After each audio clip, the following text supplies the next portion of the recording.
Francesco Picarella, un incontro lunedì con il ministro Salvini per parlare delle infrastrutture nella nostra provincia, un incontro che nella speranza che finalmente si possano dare delle risposte concrete a un territorio ormai isolato da decenni. Assolutamente sì, con Confcommercio, quindi con l'associazione di categoria dei commercianti e delle aziende turistiche, abbiamo promosso questo incontro anche a seguito di Agrigento Capitale della Cultura e quindi la necessità di un sistema infrastrutturale in provincia di Agrigento che sia non soltanto moderno ma anche sicuro. Le infrastrutture non sono un capriccio di un territorio ma sono linfa vitale proprio di quel territorio stesso, perché naturalmente sono attività e strutture che servono per sviluppare il territorio stesso, dalle merci alle persone.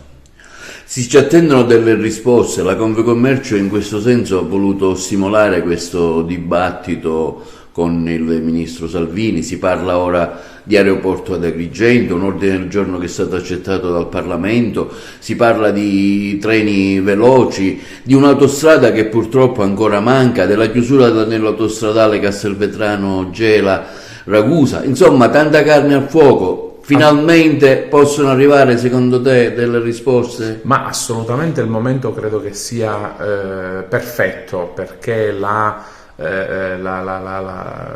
fatto che Agrigento e tutta la sua provincia, compreso le isole, siano diventate capitale della cultura, si è alzato il livello della discussione sul territorio e quindi si è alzato anche l'attenzione sul territorio da parte delle istituzioni, e quindi da Confcommercio naturalmente un incontro che serve proprio per stimolare la discussione e sperare che possano, anche in questa occasione, che ci possano essere delle buone novità con il confronto con chi in questo momento è la più alta carica sulle infrastrutture del governo italiano. Anche per creare un collegamento con il futuro ponte che a quanto pare il governo ha intenzione di realizzare. Ma c'è un'attenzione particolare su tutta la Sicilia. È normale che faremo un focus su tutte le infrastrutture siciliane, ma in particolar modo quelle della provincia di Agrigento, perché collegarsi con la possibile alta velocità Palermo-Catania-Messina per quanto riguarda le rotaie, il ponte sullo stretto, naturalmente noi dobbiamo essere